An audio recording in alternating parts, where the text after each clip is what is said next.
নমস্কাৰ কন্যাকালৈ স্বাগতম জনাই ষ্টুডিঅ'ত মই কুমকুম অতি শীঘ্ৰে ৰাজ্যত ঘোষণা হ'বলৈ গৈ আছে গ্ৰেজুৱেট আৰু পোষ্ট গ্ৰেজুৱেট পদৰ শিক্ষকসকলৰ পদৰ বাবে যি পৰীক্ষা অনুষ্ঠিত হৈছিল সেই পৰীক্ষাৰ ফলাফল আপুনি যদিহে এই পৰীক্ষাত অৱতীৰ্ণ হৈছিল তেনেহলে আপোনাৰ বাবে ভাল খবৰ কিয়নো ৰাজ্যত অতি শীঘ্ৰে ঘোষণা হ'ব গ্ৰেজুৱেট আৰু পোষ্ট গ্ৰেজুৱেট পৰীক্ষাৰ ফলাফল আৰু এই ঘোষণা কৰিছে ৰাজ্যৰ মুখ্যমন্ত্ৰী ডক্টৰ হিমন্ত বিশ্ব শৰ্মাই প্ৰায় ৯০৭৫টা পদৰ বাবে এই পৰীক্ষাত অৱতীৰ্ণ হৈছিল প্ৰশিক্ষাৰ্থীসকল আৰু এই প্ৰশিক্ষাৰ্থীসকলক 10 অক্টোবৰত ৰাজহুৱাভাৱে নিযুক্তি প্ৰদান কৰা হ'ব বুলি মন্তব্য কৰিলে ৰাজ্যৰ মুখ্যমন্ত্ৰীগৰাকীয়ে এই মুহূৰ্তত লৈ আহিছো সবিশেষ খবৰ কন্যাকা লাইভৰ দৰ্শকৰ বাবে ঘোষণা হ'ব গ্ৰেজুৱেট শিক্ষকৰ পৰীক্ষাৰ ফলাফল মে মাহত ঘোষণা হ'বলৈ গৈ আছে গ্ৰেজুৱেট শিক্ষক পদৰ বাবে যি পৰীক্ষা অনুষ্ঠিত হৈছিল সেই পৰীক্ষাৰ ফলাফল আপুনি যদিহে এই পৰীক্ষাত অৱতীৰ্ণ হৈছিল তেনেহলে আপোনাৰ বাবে ভাল খবৰ কিয়নো গ্ৰেজুৱেট আৰু পোষ্ট গ্ৰেজুৱেট শিক্ষকৰ পৰীক্ষা দিয়াসকলৰ বাবে এই মুহূৰ্তত এটা ভাল খবৰ অতি শীঘ্ৰে পৰীক্ষাৰ ফলাফল ঘোষণা হ'বলৈ গৈ আছে ৰাজ্যত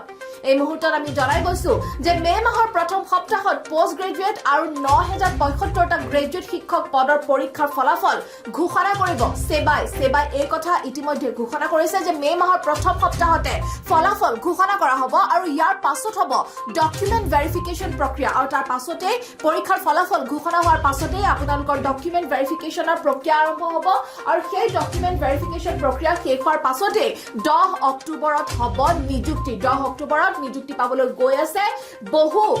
যুৱক যুৱতী এই মুহূৰ্তত আমি জনাই গৈছো আপোনালোকক যে 10 অক্টোবৰত নিযুক্তি প্ৰক্ৰিয়া সমাপন কৰা হ'ব আৰু ৫৫০০ শিক্ষকৰ নিযুক্তিও হ'ব এই 10 অক্টোবৰতে ৯০৭৫টা পদৰ উপৰিও ৫৫০০ শিক্ষকৰ নিযুক্তিও সমাপন কৰা হ'ব 10 অক্টোবৰ তাৰিখে পোষ্ট গ্ৰেজুৱেট আৰু গ্ৰেজুৱেট সকলৰ ৰিজাল্ট দিয়া হ'ব তাৰ পাছতে তেওঁলোকৰ ডকুমেন্ট ভেৰিফিকেশন হ'ব আৰু ডকুমেন্ট ভেৰিফিকেশনৰ পাছতে 10 অক্টোবৰ তাৰিখে তেওঁলোকক নিযুক্তি প্ৰদান কৰা হ'ব আৰু এই ঘোষণা কৰিছে ৰাজ্যৰ মুখ্যমন্ত্ৰী ডক্টৰ হিমন্ত বিশ্ব শৰ্মাই মে মাহত ঘোষণা হ'ব গ্ৰেজুৱেট শিক্ষক পৰীক্ষাৰ ফলাফল আমি পুনৰ জনাইছো যে মে মাহত ঘোষণা কৰা হ'ব গ্ৰেজুৱেট শিক্ষক পৰীক্ষাৰ ফলাফল আপুনি যদিহে এই পৰীক্ষাত বহিছিল তেনেহলে আপোনাৰ বাবে ভাল খবৰ গ্ৰেজুৱেট আৰু পোষ্ট গ্ৰেজুৱেট শিক্ষকৰ পৰীক্ষা দিয়া সকলৰ বাবে এই মুহূৰ্তত এটা অত্যন্ত ভাল খবৰ কিয়নো অতি শীঘ্ৰে আপোনালোকৰ পৰীক্ষাৰ ফলাফল ঘোষণা হ'বলৈ গৈ আছে আৰু এই কথা সংবাদ মাধ্যমৰ আগত জনাইছে মুখ্যমন্ত্ৰীগৰাকীয়ে মে মাহৰ প্ৰথম সপ্তাহত পোষ্ট গ্ৰেজুৱেট আৰু ৯০৭৫টা গ্ৰেজুৱেট শিক্ষক পদৰ পৰীক্ষাৰ ফলাফল ঘোষণা কৰিব সেবাই মে মাহৰ প্ৰথম সপ্তাহতে এই পৰীক্ষাৰ ফলাফল ইতিমধ্যে সেবাই ঘোষণা কৰিব বুলি জানিবলৈ দিছে আৰু তাৰ পাছতে অনুষ্ঠিত হ'ব আপোনালোকৰ ডকুমেন্ট ভেৰিফিকেশন প্ৰক্ৰিয়া আপোনালোকৰ যি নথিপত্ৰ আছে সেই নথিপত্ৰসমূহৰ পৰীক্ষা কৰা হ'ব ভেৰিফিকেশন কৰা হ'ব আৰু তাৰ পাছতে 10 অক্টোবৰত হ'ব নিযুক্তি 10 অক্টোবৰত ৰাজহুৱাভাৱে সৰ্ববৃহৎ নিযুক্তি অনুষ্ঠিত কৰা হ'ব এইখন অসমত আৰু তাতে গ্ৰেজুৱেট আৰু পোষ্ট গ্ৰেজুৱেট শিক্ষক পদত উত্তীৰ্ণ হোৱা যুৱক যুৱতীসকলক নিযুক্তি প্ৰদান কৰা হ'ব আৰু ৫৫০০ শিক্ষকৰ নিযুক্তিও হ'ব 10 অক্টোবৰত ৯০৭৫টা পদৰ বাহিৰেও ৫৫০০ যি শিক্ষকৰ নিযুক্তি হ'বলগীয়া আছে সেয়াও 10 অক্টোবৰ তাৰিখে অনুষ্ঠিত হ'ব আৰু এই ঘোষণা কৰিছে ৰাজ্যৰ মুখ্যমন্ত্ৰী ডক্টৰ হিমন্ত বিশ্ব শৰ্মাই মুখ্যমন্ত্ৰী ডক্টৰ হিমন্ত বিশ্ব শৰ্মাৰ বৃহৎ ঘোষণা আৰু এই মুহূৰ্তত আমি আপোনালোকক মুখ্যমন্ত্ৰীগৰাকীৰ সেই বিশেষ মন্তব্য দেখুৱাবলৈ যত্ন কৰিম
এতিয়া মই ফেচবুক লাইভতে পাই আছো পিজিটি ৰিজাল্ট কেতিয়া দিব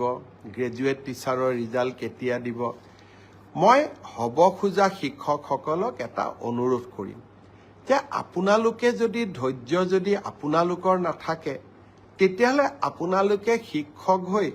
ছাত্ৰ ছাত্ৰীসকলক ধৈৰ্য নিয়মানুৱৰ্তিতা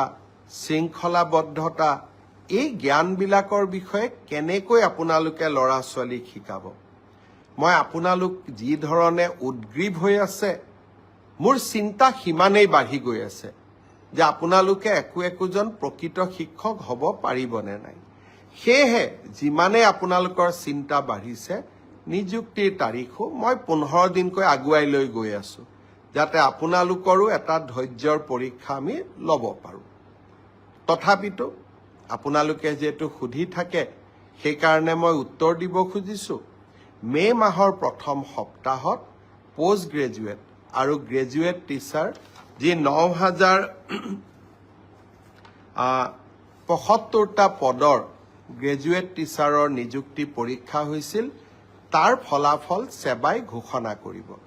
কিন্তু তাৰ পিছত আপোনালোকৰ ডকুমেন্ট ভেৰিফিকেশ্যন হ'ব আৰু ফাইনেল নিযুক্তি 10 অক্টোবৰত হ'ব